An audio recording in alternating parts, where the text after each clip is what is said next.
All right, now we continue our program now that everyone's relaxed and awake with a special performance from Dashama. Now, she is the internationally known teacher of yoga and meditation and the author of Journey to Freedom and founder of the Pranashama Yoga Institute and the 30-Day Yoga Challenge. Hello? Oh, I'm just live streaming from Facebook, so hi everyone, say hi to Facebook. Yeah! It's so cool, technology. I don't know where to put it, so I'm just going to hold this like that for a second. Thank you guys for being here still and participating in this incredible, beautiful, beautiful day. And thank you so much, Fabio, and everybody who made this happen. I want to just share a little bit about my journey. And so he said Journey to Freedom. The book's actually called Journey to Joyful, but close. When you're joyful, you're kind of free, so it's a synonym. But no, basically, just to give you a little background about myself, I'm a yoga teacher and I travel around the world. But how did this start? When I was a little girl, I was raised in foster homes, actually. And so it's interesting when earlier he was talking about the orphanages, because I worked a lot with orphanages in Bali, and I'll talk a bit about that in a second. But basically, I was raised in foster homes because my parents were both addicted to drugs, and my mother was schizophrenic. And so very early on, I learned, like, what is suffering, and I learned the very opposite of happiness really early. And that, I feel, laid the groundwork for my life work and for me to be here today to speak with you guys about what I have come to know and then what I have come to share as a result of that. So yeah, it went on. You know, when you're a foster child, you kind of just bounce from home to home, and it's like a very odd thing. And if you were raised with two parents or even one that loved you, then you should just call them after this and just thank them and send love that direction. And I really appreciate that experience, because the children that are raised without any of that, it's very difficult. And most people that are from the system, is what they call it, end up criminals of some sort in jails and things like that. And I went to jail once, so I mean, I was on that path for sure. And a lot of drugs, and I was sick all the time as a young person. And what happened for me was, I was in a car accident when I was 18 years old. I was riding my bicycle, and a car hit me going 45 miles per hour. And at the time, I didn't realize that had damaged my spine. I developed scoliosis, and this resulted in a lot of pain. And I was already in a lot of emotional pain from childhood, but this was physical pain. And so it was many years, doctors saying, you can't do anything about this. You know, your spine, it goes crooked, you can't really do much. You have to go chiropractor and then suffer, and that's all you got. And I wasn't until I met a yoga teacher who told me she had healed her spine with yoga that I had hope. And I was like, okay, well, anything, if she could do it, anything is possible for me. And that was one of the things that started me on my path with yoga. So let me ask you guys, because I'm more interactive than the type that likes to just talk. Does anybody here, by a show of hands, has anybody here tried yoga before? Raise your hand. Yeah? Oh my God, that's awesome. So probably at least half of you guys. I want to invite you all to stand up for a second, as we're going to get a little interactive. I'm more of a doer. I believe in movement. Okay, let's try something together. We've been sitting a lot today. I'm not a real big sitting type. So we're going to do this. Inhale, and you're going to open your arms like this. Don't hit your neighbor. Inhale, arms just like that. Now interlace your fingers above you. Good. Stretch. See if you can arch back a little. Anybody got any spinal flexibility? A little arch back. Okay, release your arms. Shake it out, shake it out, shake it out. Okay, we're going to do a couple more stretches because I think it's really going to liberate your energy. And that meditation should have liberated your energy in many ways. So this is going to just ride upon that wave. Okay, let's try this one. So interlace your fingers behind your back. Squeeze your shoulder blades together. Drop your left ear to the left shoulder. and just open up one side of your neck. We underestimate this, how powerful something so simple can be. You know, as we sit in our society, we're sitting and we're, you know, like curving forward. It's a syndrome, actually, nowadays. It's like a technology syndrome that the neck is going forward. You can see there's a lot of studies being done about this. So we're going to go to the other side now. So your right ear to the right shoulder, or vice versa, whichever one you didn't do last time. Good. Beautiful. And then come back to the center. Awesome. And release your hands. Okay, good. And we're going to do one more thing. You're going to take your hands behind your back. It's going to look like this. Palms can either face up or face down, depending on your wrist flexibility. And you're just going to arch your back a little bit, just like this. See if you can open up your back. Yeah, there you go. Beautiful. And come back to the center. Simple, right? But one of the things they say is you're as young as your spine is flexible, right? So as we get older, we become crystallized and hardened, and we start curving forward, and we start becoming like this. That's the last thing you want. I know a lady, she's 97 years old, and she can do like the craziest yoga poses you'll ever imagine. And she's like 20 in her body, and she was on Dancing with the Stars, ballroom dancing. She's like amazing. So you can actually reverse the aging process with yoga, liberate yourself, and heal yourself on many levels. So just if you guys want, you can take a seat now. Otherwise, you can stay standing, because it's good to stand too. But just to kind of give you a little bit of overview of where I've taken this after I healed myself with yoga, I started saying, I got to share this with the world. The world needs to have this medicine, especially with the doctors out there saying there's nothing you can do. I don't really believe that anymore. Everything is possible. You can heal anything in your life. And one thing that I learned really early, which was really powerful for me, is a concept called the emotional tone scale. Have you guys ever heard of that? Raise your hand if anybody's ever heard of emotional tone scale. Hey, we got 2. Okay, this is a psychology terminology, and it helps you to understand, because if you just did that thank you meditation for 21 minutes, and if you didn't end up feeling like bliss and like that you want to just fly, there's a reason for that. And the reason is that we're all somewhere on this spectrum of what we call the emotional tone scale, which basically goes from like a negative 200 to a positive 200. Negative 200 is like suicidal depression. Negative is, and then there's everything down the line. There's anger, which is a little higher than depression. So it's better to be angry than depressed, because it means you at least have energy. And then it goes all the way up. And then on the 0 level, you're like a neutral energy. And then you're going up a little bit. And then it's like, happiness is on the positive side, right? And then at the very top, at the 200, this is what we call bliss. Have you guys ever experienced bliss? Raise your hand if you've ever experienced bliss. Bliss. I'm talking like yes energy. Good. There's lots of bliss bunnies in here.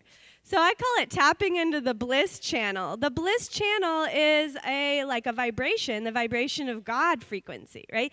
And also another word for it is sometimes joy. So joy and bliss are a little bit synonymous. It's a frequency of God vibration. So there is a way to get yourself from wherever you're at on the tone scale all the way up there, but you move incrementally typically. So if you came in today and you maybe something's going on in your life and it's difficult, and we've all been there, trust me, like I've been to the bottom, and I know what it's like, and everywhere along that spectrum. So if you came out of the 21-minute meditation and you weren't feeling bliss necessarily, but maybe a little bit better, that means you moved up a little on the tone scale. And so what I really want to emphasize today, because this is what I teach people around the world. People travel from around the world to live with me in Bali and all over the world to teach. I teach them yoga, and I certify yoga teachers. And what I want to help people to do is how to incrementally continue to increase your emotional tone, right, on that tone scale, so you can move up towards the bliss or the joy or the happiness, and then how to make that sustainable. So, sustainability is a big topic in our world these days, but we're always talking about the environment, which is really, really important. But what about sustainable happiness? Like, how do we become happy, but then, sustain that energy where it's like every day we're happy. Well, we do that by our habits, our daily rituals, our practices that we're doing every day. And so what I teach people is some very fundamental ones. Movement, which I think yoga is a really powerful one, but some people like tennis or dancing or swimming. Like, I really think whatever works for you is your yoga, but I do think yoga has its own unique place in the world as far as the benefits. But movement is really powerful every day, not twice a week. I'm going to the gym and the other 5 days I'm just sitting on my buns, It's like every day do something that's movement. Another one, meditation. Every day, give your mind a short vacation every day. This is how you create sustainable happiness, right, Fabio? And then also your thoughts, right? So that's why meditation is so powerful, because it allows you to actually look at your thoughts for a moment and realize what's running through your mind, what's ruling your life, what are you creating in your mind. And then the other thing is, what are you eating? Like, what you're drinking and eating makes so much difference that you don't even realize. You look around and people, they're not drinking enough water. There was a little girl in my class one time. I was teaching kids yoga, and she was just so angry all the time. I was like, why is she so irritable? And I said, how much water did she drink today?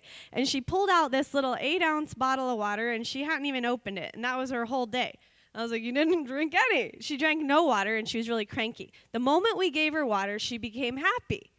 So it sounds funny, but like dehydration is one of the leading causes of unhappiness. Nobody really knows that they're so dehydrated.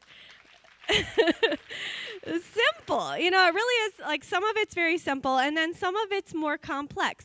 Like, you can be unhappy because something happened when you were a child and you're harboring this trauma and you don't even realize that it's affecting your energy in every single way. So one of the things that I like to work with people on is like clearing and healing past trauma, especially from childhood. I feel that most people were traumatized as children, even if they don't even realize it, and they're carrying this trauma around, and then it projects out into their relationships, into their career, and into everything that we do. So when you recognize a pattern of some kind of habitual suffering in your life, whether it's in your relationship, your career, you are, sick a lot, whatever it is, you want to look for the root of that, the cause of that suffering or that unhappiness. Because when you cut out the root cause of your unhappiness, then the only thing left is pure happiness. Who was it earlier that was up here that said something so beautiful and profound? He said, yeah, him. He said, you don't seek happiness. Happiness just is.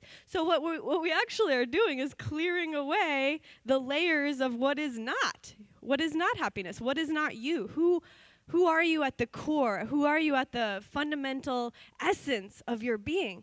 And that essence is connected to source, which is the, everythingness.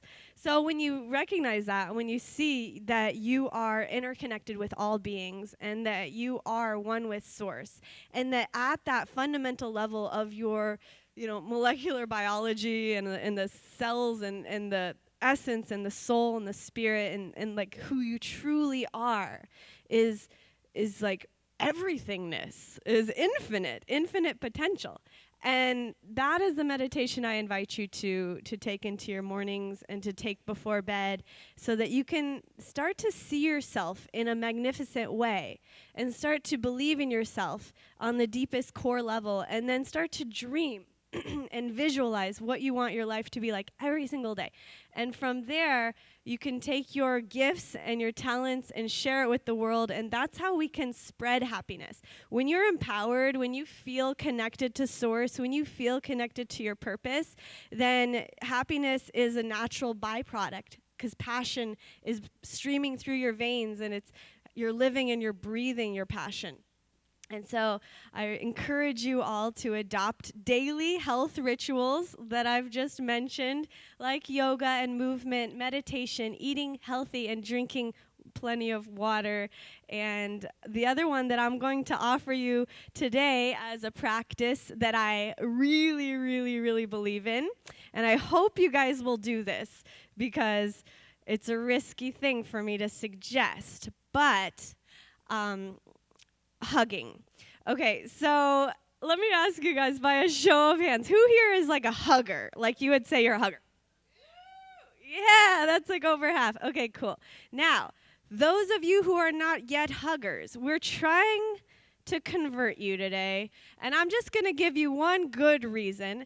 They say that if you hug someone and it's scientifically verifiable over 8 seconds, so we're going to go for 11 today just to be sure, that you actually increase your serotonin. So you're going to increase your happiness with this hug, okay?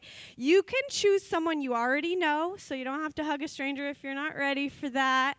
But if you don't have anyone that you know here, hug a stranger. It's really powerful. I have a video online you can see. It's called Free Hugs. I did it in Santa Monica. I went around with a sign that says free hugs, and I hugged like thousands of people, and I got it on video. You can see it on my YouTube channel. But anyway, we're going to do this. We're going to do it for 11 seconds. So find someone to hug really quick because we're going to end with this. And we're going to do 11 seconds. So don't cheat yourself out of this hug. And if you can, heart to heart. I'm not joking. This is the best. Come up. Yay, I got a hugger. Yes. Okay. Yeah. 11 seconds.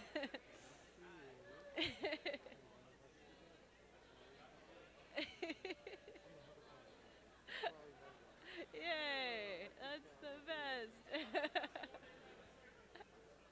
Okay, thank you. That was a good hug. I loved that hug. I hope you guys loved that hug.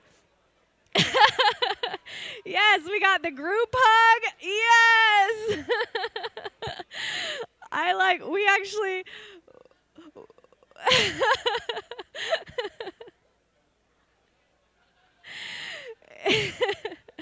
This is science, people. This is science. If you ever feel low, if you ever feel down, get a hug. Make sure it's over 8 seconds. Pull yourself together.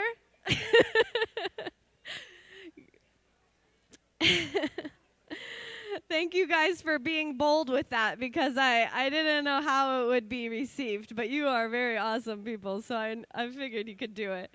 Thank you. So thank you all so much. I'm going to end with just one more thing that I wanted to share. If you go on my Facebook fan page, you'll see at the top a picture.